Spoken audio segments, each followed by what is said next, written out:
저는 군대 생활을 26개월 했는데 요즘은 군대 생활 복무 기간이 18개월로 많이 줄었습니다. 그런데 저는 군대 생활할 때 후임병이 들어오지 않아서 무려 19개월 동안 막내 생활을 하다가 병장 달기 보름 전에야 후임병을 받았습니다. 그러니 얼마나 군 생활이 힘들었겠습니까?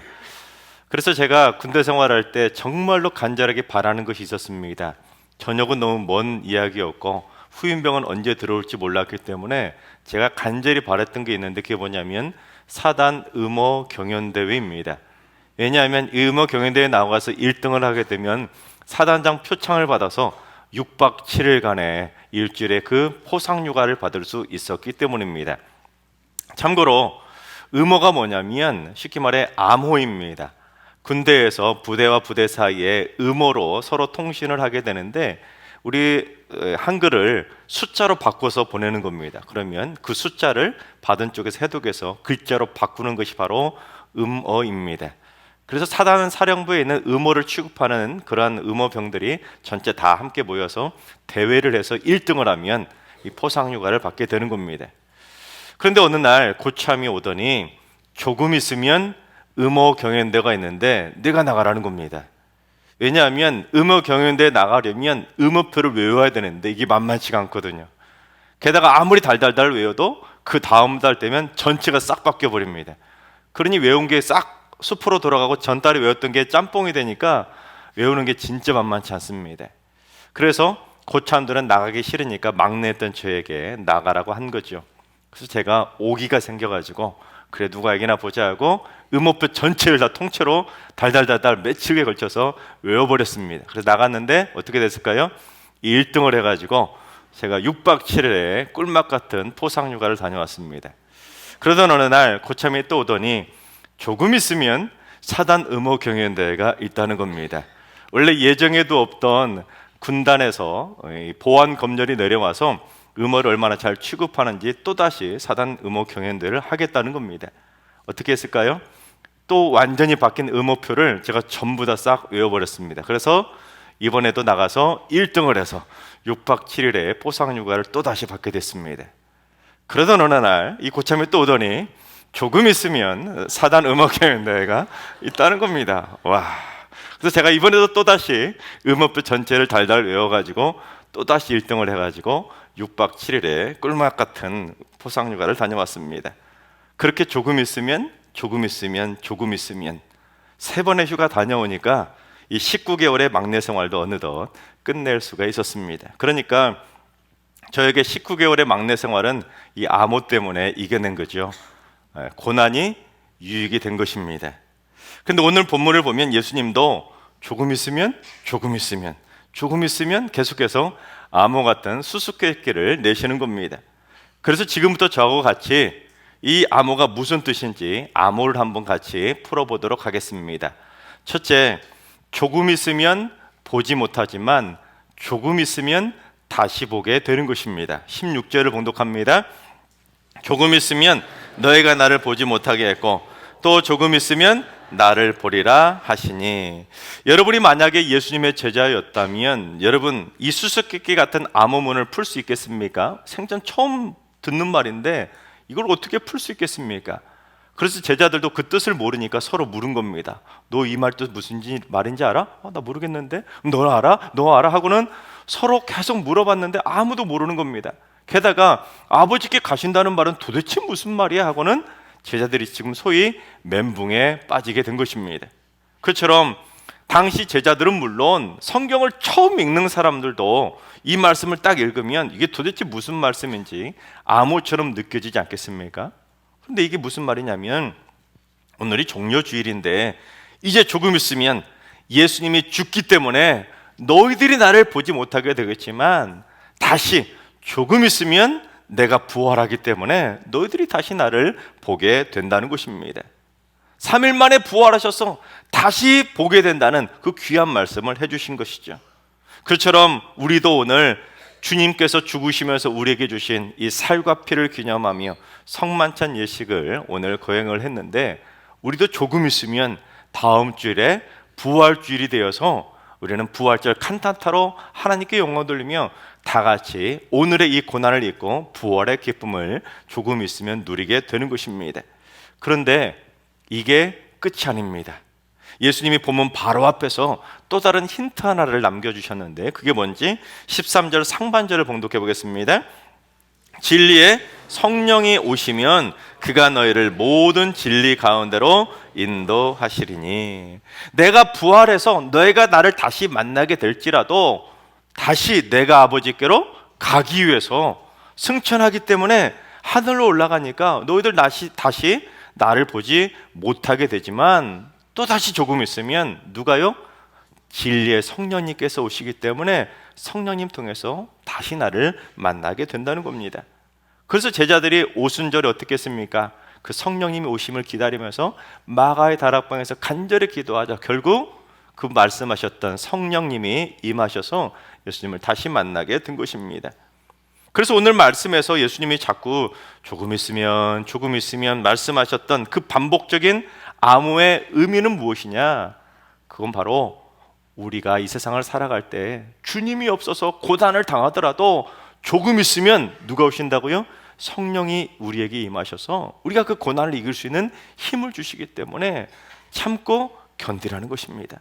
조금만 참으면 성령님 통해서 이겨낼 수 있다는 것입니다. 그렇습니다.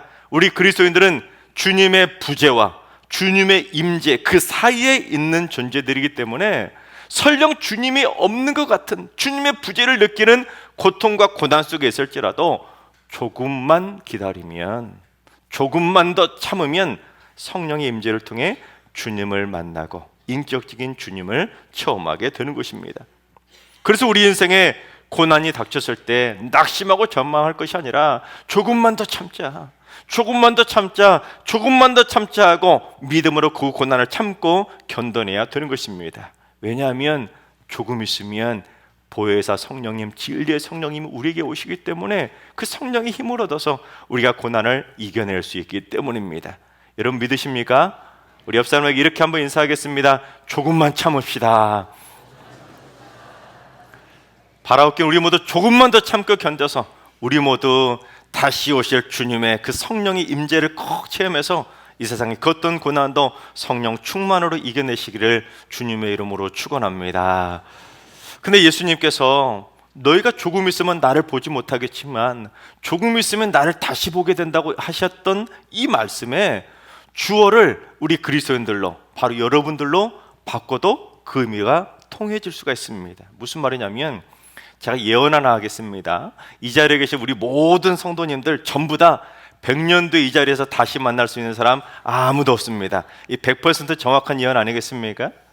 그처럼 사람은 누구나 이 땅에서 천년만년 사는 것이 아니라 언젠가는 반드시 죽어서 다시 우리 서로 만나지 못할 때가 온다는 것입니다. 누구나 다 죽어서 그렇게 사랑하던 가족도 다시 보지 못할 날이 온다는 것이죠. 그러나 우리 그리스도인들에게는 뭐가 있겠습니까? 조금 있으면 저 천국에서 다시 만나는 부활과 영생의 소망이 있는 것입니다. 그래서 우리는 무슨 마음을 가지고 살아가게 되겠습니까? 나는 조금 있으면 어디 간다? 천국 간다.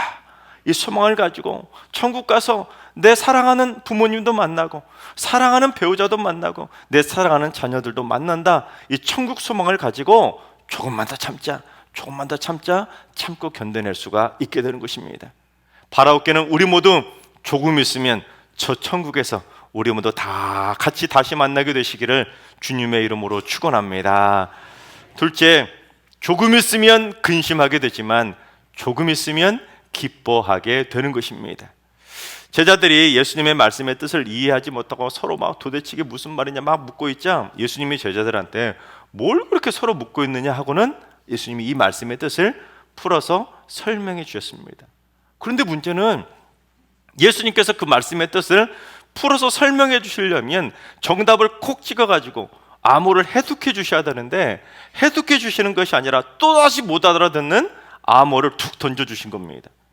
그래서 만약에 한국 사람들이 제자들이었다면 어떻게 반응했을 것 같습니까? 아니 주님, 답답하게 그렇게 비유로 빙빙 돌려서 말씀하지 마시고 빨리 정답만 말씀해 주세요. 핵심이 뭐예요? 요점이 뭐예요? 하고 그렇게 못 기다리지 않았겠습니까? 그처럼 예수님이 또다시 알아듣기 힘든 무슨 암호를 던지셨는지 예수님이 하신 비유의 말씀 20절과 21절을 봉독해 보겠습니다. 내가 진실로 진실로 너희에게 이르노니 너희는 곡하고 애통하겠으나 세상은 기뻐하리라. 너희는 근심하겠으나 너희 근심이 도리어 기쁨이 되리라. 여자가 해산하게 되면 그때가 이르렀으므로 근심하나 아기를 낳으면 세상에 사람 난 기쁨으로 말미암아 그 고통을 다시 기억하지 아니하느니라. 아니, 앞에서 하신 말씀도 몰라가지고 서로 무슨 말인지 막 물어보고 있었는데 또다시 갑자기 대뜸 너희는 곡하고 애통하겠으나 세상은 기뻐할 거니라. 갑자기 승금없이 막 기뻐한다는 또 애통한다는 말씀하시고는 또다시 너희는 근심할 거지만 그 근심이 도리어 기쁨이 될 거라고 계속해서 알아듣기 힘든 이상한 말씀만 계속 하시는 겁니다. 자, 그런데 이 말씀이 무슨 말이냐? 조금 있으면 내가 죽게 될 거니까 너희들이 나 때문에 곡하고 애통하게 될 거지만 나를 죽이려고 했던 저 세상 사람들은 내 죽음 때문에 기뻐하지 않겠느냐는 겁니다. 하지만 내가 죽었다가 3일 만에 부활하게 되니 너희들 다시 나 때문에 기뻐하지 않겠냐는 것입니다. 그래서 나를 믿고 근심을 참고 견디면 조금 있으면 나 때문에 그 근심이 기쁨이 될 거라는 것입니다. 그러니 무슨 말입니까? 참고 조금 있으면 조금만 더 참고 견디라는 것입니다. 그래서 해산의 비유를 말씀해 주신 것입니다. 여자가 해산할 때가 되면 출산의 그 고통을 알기 때문에 어떻게 하지 하고 그 해산의 고통 때문에 근심하게 되지만 막상 아이를 딱 낳고 나면 어떻게 됩니까? 이 생명이 태어난 그 기쁨 때문에 해산의 고통은 싹 한순간에 사라지지 않습니까? 저에게는 세 자녀가 있습니다. 그런데 이 목회자라 이 아이가 태어나는 그 순간에 주일 예배나 아니면 다른 예배나 신방 같은 것이 겹치게 되면 제가 그 곁을 목회자라 지켜줄 수 없는데 우리 세 아이들은 모두 다 너무 착해가지고 그 모든 주일 예배도 신방도 다 비껴서 그렇게 태어나서 제가 전부 다 그 세 아이의 탯줄을 잘라줄 수 있었습니다. 그런데 첫째 아이가 언제 태어난지 아십니까? 월요일 오전에 태어났습니다. 쉬는 날 어떻게 이렇게 착한지. 첫 아이니까 제가 사실 속으로 조금 겁이 나긴 했었습니다. 힘들어하는 아내를 보면서도 제가 어떻게 해줄 수 있는 것도 없기 때문에 속으로는 걱정하면서도 겉으로는 애써 태어난 척하면서 아내 옆에서 막 조는 신용도 하고 태어난 것처럼 그렇게 했었습니다. 그런데 제 아내가 세 아이를 전부 다 무통주사도 안 맞고 자연분만으로 낳았습니다. 그런데 신기한 건 자연분만으로 낳았는데 쌍둥이도 아닌데 첫째 아들하고 둘째 딸하고 생일이 똑같습니다. 신기하죠? 그런데 아내가 이 고통스럽게 아이를 낳자마자 그 태어난 아이를 끌어안고 그렇게 기뻐하는 모습을 제가 3번을 똑똑히 볼 수 있었습니다. 출산의 고통이 곧바로 기쁨이 되는 그 3번의 은혜를 직접 경험하게 된 것입니다. 여러분, 우리가 세상을 살다 보면 언제 또다시 조금 있으면 근심할 일이 닥칠지 우리는 아무도 모르는 채 살아갑니다. 조금 있으면 애통하게 되고, 그래서 조금 있으면 걱정하게 되고, 조금 있으면 괴로워하게 될지 여러분 아무도 우리는 모릅니다. 그러나 여러분, 그런 것들 때문에 근심하지 마시기 바랍니다. 해산의 고통이 기쁨으로 바뀌는 것처럼 조금 있으면 우리의 고통과 근심이 기쁨으로 바뀌게 될 줄로 믿습니다. 특별히 주님이 약속해 주신 그 기쁨은 어떤 기쁨인지 우리 22절을 봉독해 보겠습니다. 지금은 너희가 근심하나 내가 다시 너희를 보리니 너희 마음이 기쁠 것이요 너희 기쁨을 빼앗을 자가 없으리라. 그렇습니다. 예수님이 약속해 주신 그 기쁨은 그 누구도 빼앗을 수 없는 영원한 기쁨인 것입니다. 그래서 그 기쁨을 맛보게 되면 내가 했던 말이 무슨 말인지 다 이해가 되기 때문에 인생의 그 모든 궁금증이 해소돼서 다시 나에게 물어볼 일이 없게 된다는 것입니다. 즉 예수님을 우리가 만나야 인생의 모든 궁금증이 다 해결되고 그 누구도 빼앗을 수 없는 영원한 구원의 참 기쁨을 누리게 되는 것입니다. 바라옵기는 우리 모두 예수님을 꼭 만나서 우리 인생의 모든 궁금증 다 해결되고 이제 주님이 주시는, 약속해 주신 그 누구도 빼앗을 수 없는 영원한 천국의 구원의 기쁨을 누리게 되시기를 주님의 이름으로 축원합니다. 셋째, 기도하고 조금 있으면 응답의 기쁨이 충만하게 되는 것입니다. 우리 23절 하반절과 24절을 봉독합니다. 내가 진실로 진실로 너희에게 이르노니 너희가 무엇이든지 아버지께 구하는 것을 내 이름으로 주시리라. 지금까지는 너희가 내 이름으로 아무것도 구하지 아니하였으나 구하라, 그리하면 받으리니 너희 기쁨이 충만하리라. 이 말씀도 오해하는 경우들이 참 많이 있는데, 이 말씀은 우리가 기도할 때, 기도를 하고 나서 맨 마지막에 예수님의 이름으로 기도합니다 하면 들어주신다, 그런 의도가 아닙니다. 똑같은 헬라어 단어인데 다르게 번역을 하는 바람에 그런 오해가 생겨났는데, 예수님의 이름 의로라고 할 때 의로로 번역된 헬라어가 N이라는 단어입니다. 그런데 이 N이라고 하는 단어가 무슨 뜻을 가지고 있냐면 무엇 안에, 그리고 무엇과 함께라는 의미를 가지고 있습니다. 그런데 이 단어가 다르게 해석된 거예요. 그래서 이 단어를 바로 앞장인 15장에서는 뭐라고 번역을 했는지 15장 7절을 봉독해 봅니다. 너희가 내 안에 거하고 내 말이 너희 안에 거하면 무엇이든지 원하는 대로 구하라, 그리하면 이루리라. 16장에서는 의로라고 번역했는데 바로 앞장에서는 뭘로 번역했다고요? 안에라고.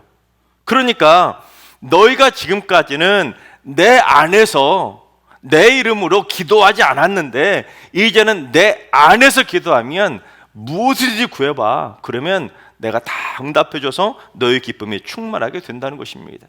그러니까 15장에서 안에라고 번역했는데 16장에서 갑자기 의로라고 번역을 하는 바람에 그런 오해가 생긴 겁니다. 물론 헬라어 N이라고 하는 단어는 무엇 의로라고 번역할 수도 있기는 합니다. 그래서 예수님의 이름으로 기도하라고 해석해도 되기는 합니다. 그런데 예수님께서 오늘 본문에서 하시려고 하는 의도는 무엇이냐면, 만약에 예수님도 믿지 않는 강도가 은행 털게 해주세요, 예수님의 이름으로 기도합니다, 아멘, 분명히 예수님의 이름으로 기도했잖아요. 그렇다고 해서 하나님께서 너 예수님의 이름으로 기도했으니까 내가 응답해 줄게 하고는 그 은행을 탁 털어가지고 응답의 기쁨이 충만하게 해주시겠다, 이런 의도가 아니라는 겁니다. 또한 우리가 기도하고 끝에 예수님의 이름으로 기도합니다, 그걸 안 붙였다고 해서 하나님이 째째하게 너 예수님의 이름으로 기도합니다, 안 붙였으니까 네 기도 안 들어줄게, 그런 의도로 말씀하신 것도 아닙니다.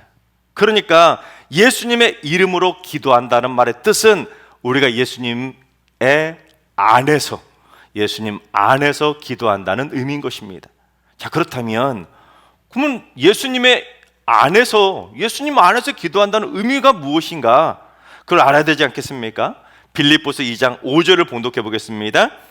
너희 안에 이 마음을 품으라, 곧 그리스도 예수의 마음이니. 우리 안에 뭘 품으라고요?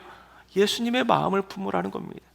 그러니까 예수님이 말씀하신 의도는 우리 안에 그리스도 예수의 마음을 품고 예수님의 이름으로 기도해야 예수님의 안에서 기도하기 때문에 하나님께서 우리의 기도에 응답해 주신다는 겁니다. 그러니까 만약에 우리 안에 예수님의 마음도 없는데 그냥 기도하고 끝에 예수님의 이름으로 기도합니다, 그거 붙인다고 해서 응답해 주시는 것이 아니라는 것입니다. 따라서 결론, 요한일서 5장 14절을 봉독해 보겠습니다. 그를 향하여 우리가 가진 바 담대함이 이것이니 그의 뜻대로 무엇을 구하면 들으심이라. 그렇습니다. 우리가 예수님을 향하여 예수님의 마음을 우리 마음에 품고 예수님 안에서 무엇이든지 구하면 조금 있으면 응답의 기쁨이 충만하게 넘쳐나게 된다는 것입니다. 특별히 헬라어 N이라는 단어에 무엇과 함께라는 뜻을 가지고 있다고 하지 않았습니까? 우리가 예수 그리스도 안에서 예수님의 마음을 품고 기도하면 내 마음에 누가 계시는 겁니까? 예수님이 계시는 거잖아요. 그래서 우리가 예수님 안에서 기도하면 누구하고 함께 기도하는 겁니까? 내 안에 계시는 예수님하고 함께 기도하니 하나님이 그 기도 안 들어주시겠습니까? 예수님의 마음이 우리 안에 가득하니 예수님과 함께 기도해서 기쁨이 충만한 응답의 기쁨을 누리게 되는 것입니다. 그런데 여러분 한번 생각해 보세요. 한 사람만 그렇게 기도하는 것이 아니라 지금 이 자리에 계신 우리 성도님 전부 다 마음에 예수님의 마음을 품고 예수님 안에서 예수님과 함께 기도한다면 여러분 이 안에 얼마나 응답의 큰 기쁨이 함께 충만하게 넘쳐나겠습니까? 그래서 기도할 때는 혼자 기도하기보다는 가급적 예수님의 마음을 품은 사람들이 함께 모이고 모여서 함께 예수님 안에서 예수님과 함께 여럿이 기도해야 응답의 기쁨이 더 충만하게 넘쳐나게 되는 것입니다. 따라서 내일부터 있는 고난주간 특별 새벽 기도회에 여러분 많이 오셔서 예수님의 마음을 품고 간절하게 기도하면 여러분 이 안에 엄청난 응답의 기쁨이 충만하게 넘쳐나지 않겠습니까? 또한 금요 기도회와 다음 주에 있을 신앙 부흥회도 다 같이 예수님의 마음을 품고 많이 오셔서 다 같이 예수님 안에서 기도한다면 예수님이 우리 승리교회 성도들과 함께 기도해 주시기니 얼마나 큰 기쁨이 우리 안에 넘쳐나겠습니까? 바라옵기는 우리 모두 다 같이 예수님의 마음을 품고 한 마음으로 예수님 안에서 기도함으로 말미암아 우리 승리교회 안에 응답의 기쁨이 충만하게 넘쳐나게 되기를 주님의 이름으로 축원합니다. 수지 기쁨의 교회 김원태 목사님이 경험했던 기도에 대한 간증 이야기로 마치려고 하는데, 언젠가 목사님이 대만에서 열린 세계 셀 지도자 대회에 참석을 했다고 합니다. 이 셀이 뭐냐면 우리는 순이라고 하잖아요. 순이나 구역과 같은 소그룹 모임을 셀이라는 표현하는 그런 공동체가 있습니다. 그런데 하루는 셀이라는 이 소그룹 체계를 만드는데 큰 공헌을 하신 랄프 네이버 목사님이 나오시더니 자신의 가장 친한 친구이자 자기 셀 파트너인 빌 베캠을 위해서 기도해달라고 눈물을 막 글썽이면서 거기에 모인 사람들에게 중보 기도 요청을 한 겁니다. 왜냐하면 그가 지금 심장에까지 말라리아 균이 들어가서 그런 바람에 의식을 잃은 채 지금 중환자실에서 식물인간이 된 채 죽어가고 있다는 겁니다. 그러자 그 세미나를 듣기 위해서 모였던 그 셀지더 지도자들이니까 목회자들이 많았지 않았겠습니까? 300여 명에 달하는 목회자들과 성도들이 함께 모여가지고 간절하게 그를 위해서 기도했다고 합니다. 다 같이 예수님의 마음을 품고 예수님 안에서 함께 기도한 거죠. 그런데 놀랍게도 바로 다음 날 어떤 소식이 듣게 됐냐면 말라리아 수치가 하루 만에 0으로 떨어져서 병이 완전히 나았다는 겁니다. 그래서 의사들도 놀라고 병원에 있는 모든 사람도 놀라고 함께 기도했던 모든 사람들이 전부 다 놀란 겁니다. 단 하루 만에 기적 같은 기쁨을 충만하게 맛보게 된 것입니다. 이게 바로 다 같이 함께 예수님의 마음을 품고 예수 안에서 한 마음으로 기도할 때 조금 있으면 받게 되는 충만한 응답의 기쁨인 것입니다. 그런데 이 모든 게 무엇 때문에 가능하게 되었냐면 예수님께서 종료주일에 예루살렘 성에 입성하셔서 십자가에 달리시면서 이처럼 살을 찢겨주시고 우리를 위해 보혈의 피를 흘려주셨기 때문에 이 모든 기쁨이 우리에게 주어지게 된 것입니다. 하나님께서 사랑하시는 여러분, 조금 있으면 우리는 다 죽게 되지만 조금 있으면 우리 모두 다 저 천국에서 다시 만나게 될 줄로 믿습니다. 조금 있으면 근심거리들 때문에 애통할 일이 생겨날 수밖에 없겠지만 조금 있으면 그 누구도 빼앗을 수 없는 구원의 기쁨을 누리게 될 줄로 믿습니다. 그래서 우리 모두 다 같이 날마다 예수님의 마음을 품고 예수님 안에서 우리 다 같이 예수님과 함께 예수님의 뜻대로 기도함으로 말미암아 조금 있으면 우리 모두 응답의 기쁨을 충만하게 누리는 성령 충만한 삶을 살게 되시기를 주님의 이름으로 축원합니다.